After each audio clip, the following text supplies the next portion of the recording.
United Airlines CEO Oscar Munoz is apologizing after he released a letter to his staff, to all of his employees, essentially calling the passenger who was dragged off the plane disruptive and belligerent. Now, this is the story involving a man who was literally forced off the plane and his face was bloodied as a result because United overbooked the flight and then they had to choose people at random to take off the flight because no one was willing to give up their seat. Now, they had to make room for 4 of their employees and that's the reason why 4 people had to be taken off the flight.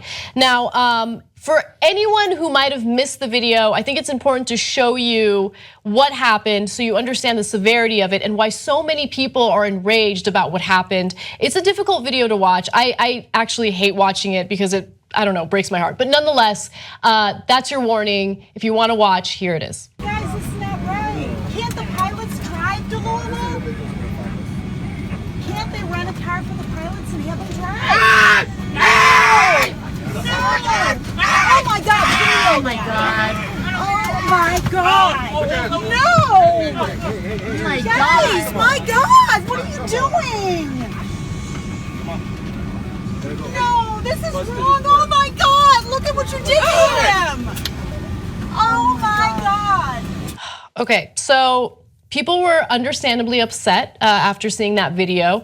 And you would think that United would have a more apologetic tone in response to this controversy, but that is not what happened. So Oscar Munoz, the CEO of United, sent this letter out to all of his employees. Here's what it said. The situation was unfortunately compounded when one of the passengers we politely asked to deplane refused, and it became necessary to contact Chicago aviation security officers to help. Our employees followed established procedures for dealing with situations like this. While I deeply regret this situation arose, I also emphatically stand behind all of you, and I want to commend you for continuing to go above and beyond to ensure we fly right. So to me, that shows a certain level of unapologetic behavior and defiance that is unacceptable. This guy's face was bloodied because you called aviation officials to drag him off the plane, and it was your bad, okay? You guys overbooked the flight. You guys have a policy of overbooking flights. And it's not just United,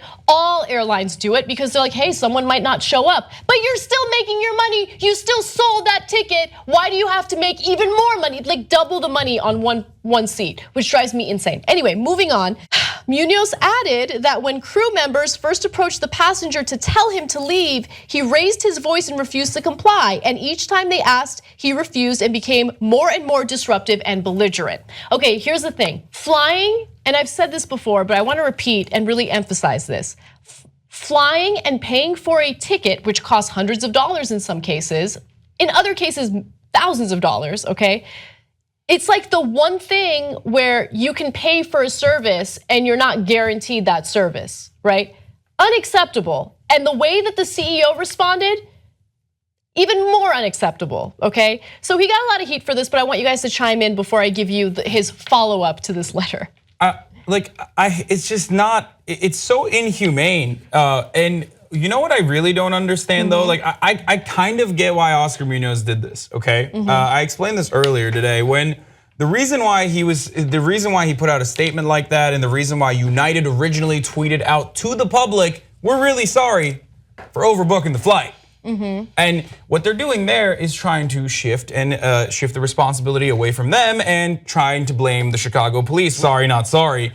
Whereas it's their fault as well. Like you but they're alluding to that via omission because they say that it's all the flight staff followed protocol. I am emphatically behind our team. We fly right. We did everything right, and by doing so, they are shifting the blame onto the Chicago aviation security officers who were the ones that forcibly removed the gentleman from the flight. Who are suspended, by the way. So like the Chicago aviation, Chicago aviation has taken more responsibility over the actions than United has. So a thing I want to bring up that people are getting a little upset about on Twitter is that about a week prior to this incident, the CEO was awarded as the communicator of the year by PR Week, which is a top communications publication, which just makes it extra funny to hear you read through that release that he sent to all the United employees. In the wake of the leggings fiasco, which by the way is a different one. Communicator of the year. Which the leggings thing is not like an exact, it's not an exact comparison. We get that. We understand that they were flying for free.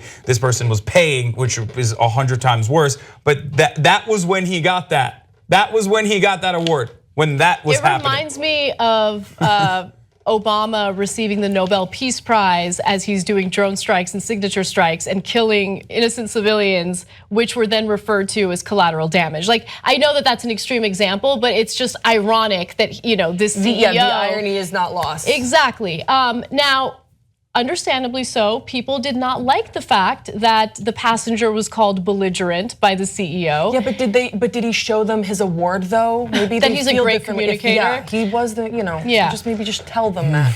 Well, the CEO decided that, hey, maybe that was ill-advised. Maybe I shouldn't have done that. So I am going to actually put out a real apology.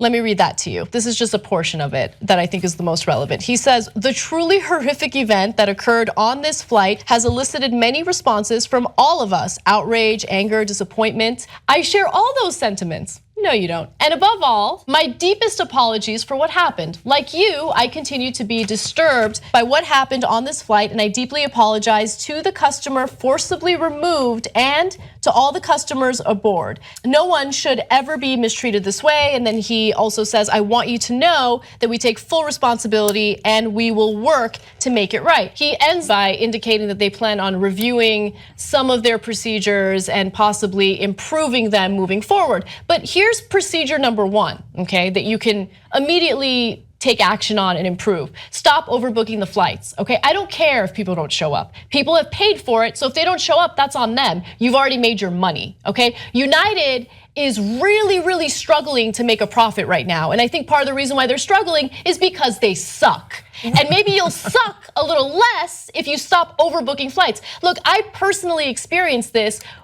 with a United flight, actually. I missed my flight to Chicago because I had the audacity to show up 20 minutes before they took off, right? I thought 20 minutes was enough time. Their policy indicated that they closed the gate at 15 minutes before the flight is supposed to take off. I was there 5 minutes earlier, but they had already given away my seat. You know why? Because they overbooked the flight. That's what they do, okay? And I'm sick of it, and I'm sick of them being unapologetic about it and refusing to change their policies. I know that there were, certain politicians that lifted regulations pertaining to these airlines, and that's the reason why they get to screw us as much as they want. But no more of this, okay? The overbooking situation is unacceptable and it needs to stop. Also, let's recognize this Twitter apology from him for what it is. It is a reaction to their stock plummeting. I know. United stock has tanked, and so they needed to go for a different PR strategy. And as the communicator of the year, someone had the bright idea that why don't we try empathy and see how that works. I heard he was drinking a Pepsi Cola as he tweeted that out. Like, hey guys, look, I'm patching everything up. This is how we do it in the corporate world, right? I heard Kendall Jenner handed him that Pepsi Cola, and then he realized, let's try compassion. Of course. And this is just one example, and there are many examples out there. Yeah. For why I think libertarians are so incredibly naive when it comes to their political ideology and what they think about regulations and corporations and all of that. You think corporations are gonna look out for us? You think that a free market is gonna lead to them not screwing us over? I mean, look at that. Look, I don't like overregulation. I hate overregulation, okay? And believe me, there are certain things that I think are overregulated, like our food service industry, especially in Los Angeles. But anyway, that's a completely different story. But in this case, yeah, you need regulations to protect the consumer. If I am paying for a seat, I should be entitled to that seat, okay? Unless I'm being unruly or I'm threatening people or I'm breaking the law, that I totally understand. But if I am a paying customer and there are no other problems, right? I should be entitled to that seat. If I don't show up, who cares, okay? That's on me. That's not on the airline. They're not gonna lose anything. That seat has already been paid for. And people can never get refunds for their flights. Like, it's the hardest thing to do. And by the way, right? They're legally obligated, and yet they find loopholes around it as well. Like, for example, one thing is, Grace and I covered 11 ways to get kicked off of planes legally, like recently. And one thing that they have in writing, and you should know your rights, you can go back and ask for a refund and they have to give it to you as long as it's up to $650 max. And if it's from one urban area to another highly populated urban area like Los Angeles to New York, that same day ticket price is not going to be $650. It's gonna be way more, but you still can get at least that if they don't, if you miss your flight or if they kick you off or anything like that happens. Again, there are certain actions that need to be taken to protect the consumer. Just because all of these airlines are merging and we have less options doesn't mean that they get to take advantage of us like this. Corporate media is awesome. Wrong. Independent media is the way to go. Believe me, believe me. Support independent media right now. Become a Young Turks member. TYTnetwork.com/join.